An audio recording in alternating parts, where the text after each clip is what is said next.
Hello guys, good morning sa inyong lahat. 3:25 AM na guys. Ayan. At bakit ba napakaaga kong gumising? Ito nga guys ang aking update sa inyo na. Aalis kaming mag-ina, pupunta kami ng Cavite para sa upper abdomen ultrasound ni Akira at ipapacheck up siya sa Surgeon Doctors Pediatric. So, dapat ipapacheck up din siya guys sa gastrologist pediatric kaso nagkaroon ng problema sa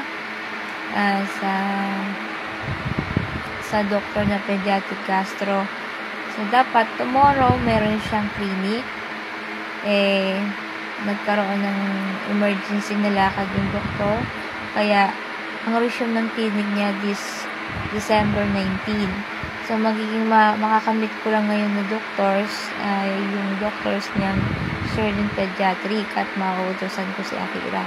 So, saan ba kami pupunta? Punta kami ng Cavite muna guys sa may Dilasal.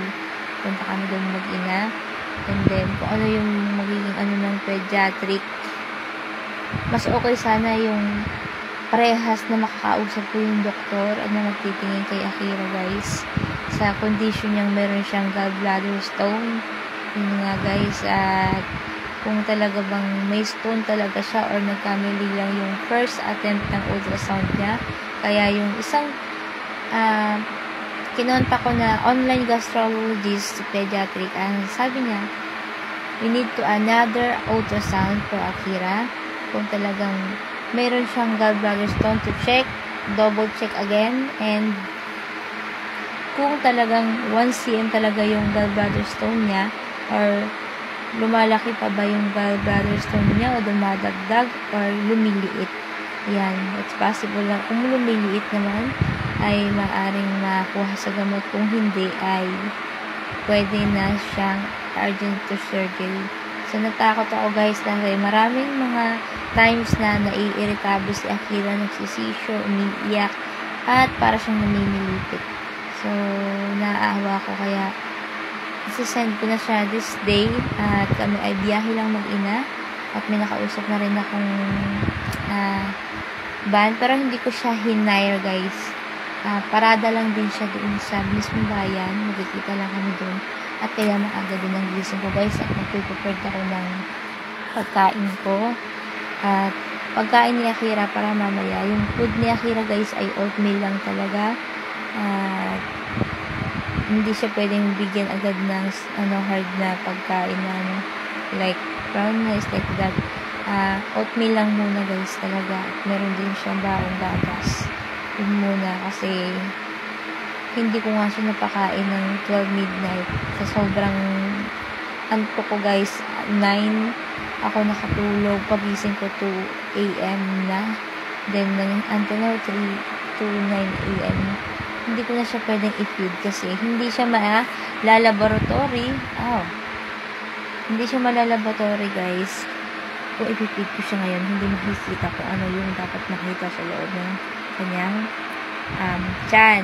So, kailangan malinis talaga. So, try ko na hindi magiging late yung doktor kagaya ng first attempt niya kaya sa ultrasound niya. This na ba Metro Balayan na talagang sobrang fasting niya kaya nun guys, puti na kaya ng bata. So, ngayon, mag-aayos na ako ng pagkain namin. Then, sa balutan na rin ako guys. So, ito na pala guys yung namin, maglalayas na po kami mag-ina. May dala ko na yung mga nakila PWD, mga damit niya. Ilang damit lang to guys kasi wala kaming matitigilan ng matagalan sa Cavite talaga. Kahit gusto kong tumigil ng matagal at ma-meet yung doktor na gastrologist. Pero saan naman kami tutulog mag-ina. So, ang ginawa ko na lang guys ay nag-rent ako ng ilang days lang din. Pero napakamahal ng renta nila guys. Sobrang mahal. Masakit sa bulsa.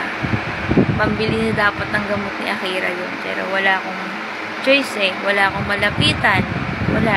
Wala talaga akong malalapitan guys. Kahit gusto kong